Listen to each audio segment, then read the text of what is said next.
Just wanted to make a quick video on installation of the Power Watchdog 30 amp surge protected and EPO by Hughes Autoformers.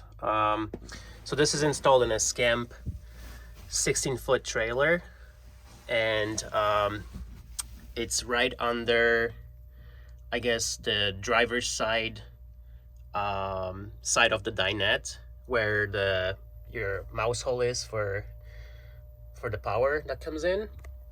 And then just the power cord that comes with the trailer is wired to the inside. There's some electrical tape around the terminals to protect them from being shorted out or anything like that. I do have some rubber grommets under the mounting screws to hopefully reduce any kind of vibration. There is a little bit of buzzing noise when the power is applied. I don't know if you can hear it. It's not too bad though.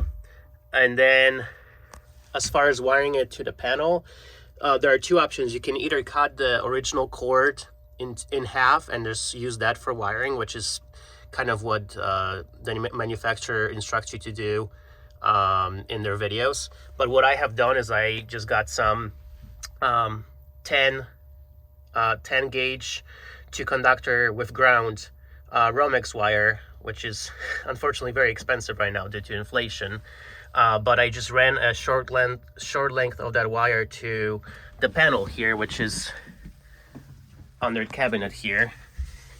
And in here there is this tandem breaker. So basically where there's a 30 amp breaker, that's where you run the new wire to, and then you run the ground wire to the grounding block and the neutral wire to the neutral block. One thing I had to do is I had to get a new wire clamp connector because the one that was on there was too big for the 10-2 wire Romex wire, so it wouldn't have held it securely. Overall, it's a pretty clean install. I'm sure there are some improvements that can be made. For example, the clamp here is kind of a MacGyver clamp. I'm probably going to do something different with it, but I just wanted to, give some strain relief here and make sure nobody ever yanks at these connections here. But overall, other than the noise, which is diminished once you make the bed, the unit works well. The Bluetooth works well, although the application for iOS at least is pretty basic, and it kind of spams you with notifications. Anytime you walk away from the trailer, it tells you unit disconnected and so on. So I'll have to mess with that. But this is just wanted to give people an idea of how you would install it. I think the hardwired unit is a better idea than the one that you have to leave outside dangling from the connection pole, and then you're worried about someone stealing an expensive surge protector. And having it right on your trailer makes sense. And also one day when I do plan to switch to a just a regular twist lock connector, so I'm planning to remove the mouse hole and replace it with a twist lock connector. It's already in the right place, and maybe then I can make this into more of a storage cubby. But yeah, that was it. Let me know in the comments if you have any questions. This was not sponsored by the manufacturer in any way.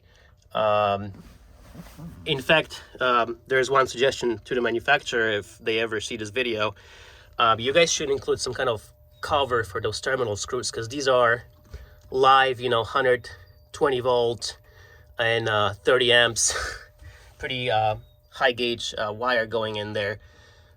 So I wrapped some electrical tape, but it is conceivable that somebody messing around here, I don't know, a kid or something, could touch those terminal blocks, and especially in this camper, since this is accessible from the inside, I think some cover should be included. But anyway, once you put everything back together, you don't ever see it again, and it does the job of protecting your trailer, especially your air conditioner and everything else that's hooked up to the AC system.